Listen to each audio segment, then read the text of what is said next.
Hello, ladies and gentlemen.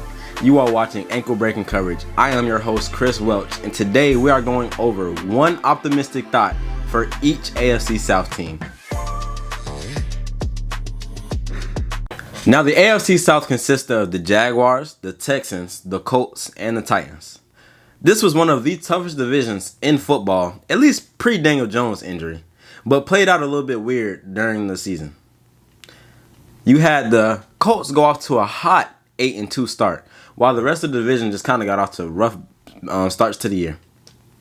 The Titans were in a clear rebuild year, so they stayed at the bottom of the division for I think the entire season. The Titans just stayed at the bottom of the division, while the Jaguars and the Texans started to pick it up towards the end of the year and routed off with 8 and 9 game winning streaks to close out the season. You would think that this would be a 3-team race, considering the Colts got off to a 8-2 start, right? Wrong. They lost their MVP level quarterback, I will admit, which is very tragic, but they lost 7 straight games to close the season out. Now, sticking with the Colts, they probably had the worst year of anyone in football. You talk about being at the top of the world at 8-2, and when it comes to the end of the season, you're not even looking at a 500 ball club. They finished the year 8-9, third in the division. Now, at one point, you were at the top of the world. So you're thinking next season, maybe we can just run it back and go to the top of the world again, right? But I don't know how true that is, considering that you don't know if Daniel Jones is going to be here by the start of the season. And we've seen the mess that they try to pull out when Daniel Jones went out with an injury, bringing in a 44-year-old Phillip Rivers, and not even trusting Riley Leonard to be your backup QB until the last, game or two, maybe? And it just didn't work out for you. Now, I do think Riley Leonard played very well in those games, but regardless, you don't have an answer as your QB. Is Daniel Jones going to be back in time? And even if he is, will he be able to produce the way that he did at the beginning of the season last year? So your next move might be, hey, let's go draft a young QB. Even though it's not a QB heavy draft, let's go draft a young QB. But wait, the possibility of you even getting a great one that could set your team up right now is slim to none, because you don't have a first round pick. You traded 2 first-round picks to go get Sauce Gardner, who was also injured towards the end of the season. What can you do if you're the Colts? In all honesty, there's probably not a lot of positive for the Indianapolis Colts. But there is one. And because of this video, I'm going to give you one positive thing for every NFL team. And that one positive thing for the Colts is Jonathan Taylor is on the last year of his contract. Now you might be asking yourself, what makes that good? You have 2 options with JT. He's one of the best running backs in this league. Was he? No, I don't believe he was the rushing leader, but he dominated that category. He dominated the rushing touchdowns category, and he dominated the rush leaders category, at least from the middle of the season. And was even in MVP talks along with your quarterback. But you have 2 options. You either sign him, and now you have a top 5, maybe even top 3 running back locked up for however many years. You got your guy at running back. You don't have to worry about anything else unless he gets injured or whatever, but we're not going to play into that role today. Or option 2. You fix your mistake and you blow it up. If you trade JT, you can get a solid 2, maybe even 3 first-round picks for Jonathan Taylor.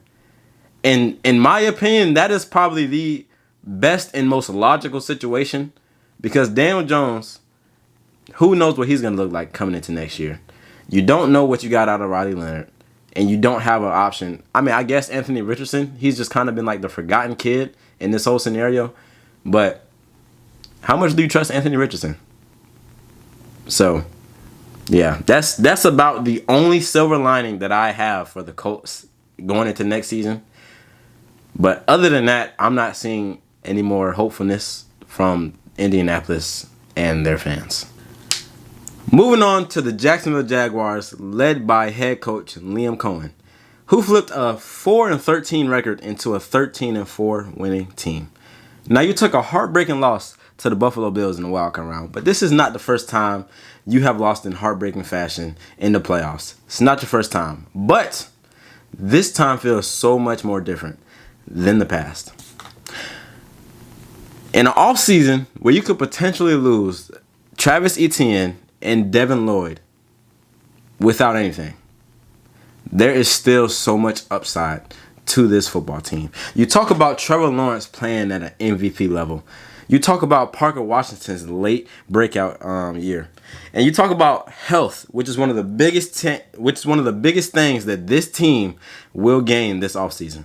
You talk about Travis Hunter missing significant time. You talk about Jordan Lewis missing significant time, and key offensive linemen. I mean, heck, the person that you extended in the middle of the season, Cole Van Lanen, missed the only playoff game that you had an opportunity to play in, and the offensive line wasn't great in that game either.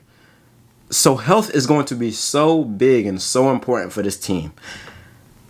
But that's not even the number one thing. In my opinion, that's not the number one thing that will set you up for success this season. The positive thought I have for the Jaguars is that you get to run it back with the exact same head coach, the exact same offensive coordinator, and the exact same defensive coordinator. Your entire coaching staff is the same. You get to run it back with the same coaching staff. That is so great for the organization. That's so great for this team, and especially Trevor Lawrence. Trevor Lawrence has not had consistency his entire career. You had those, what was that, 3 seasons with Doug Peterson as his head coach? Outside of that, though, or it might have even been 2 seasons. Outside of that, you haven't had much consistency with Trevor Lawrence. You had different play callers. I mean, Doug started off calling plays the first season that he was here. Then it went to Press Taylor. And we all know how that went with Press Taylor. That was abysmal. But you get consistency with Trevor Lawrence. You get Trevor Lawrence in this system for another year, and you've seen what he blossomed into towards the end of this season. Now you get a full offseason. Because remember, Liam Cohen signed to Jacksonville later in the offseason. So it's not your typical head coaching signing. So now you get a full offseason with Grant Udisky, with Liam Cohen, and I think that's going to do wonders for Trevor.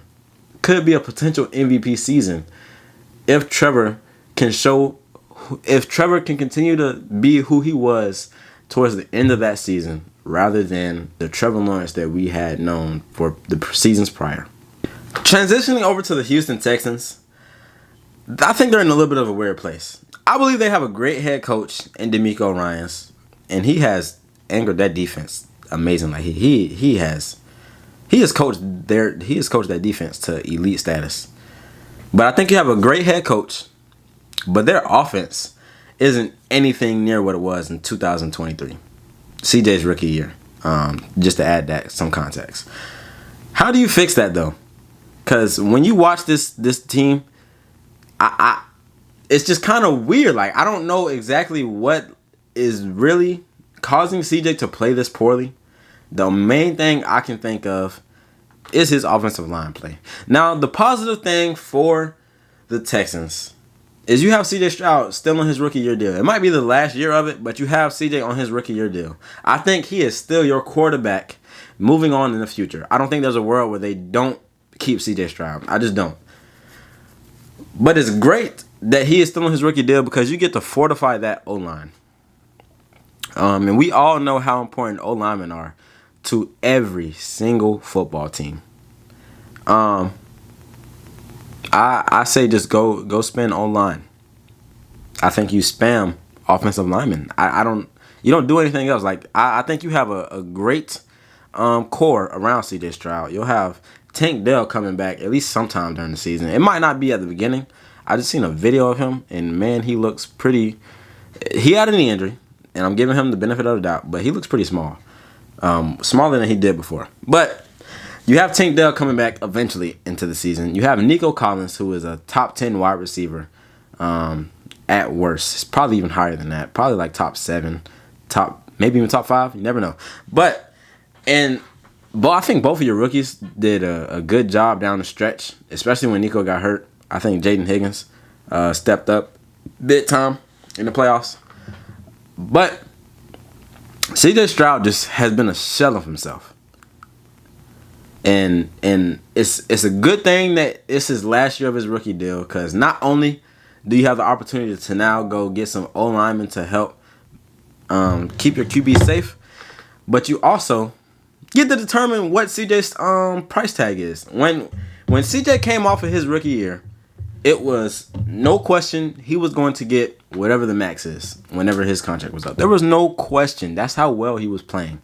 But these past 2 seasons have been the complete opposite.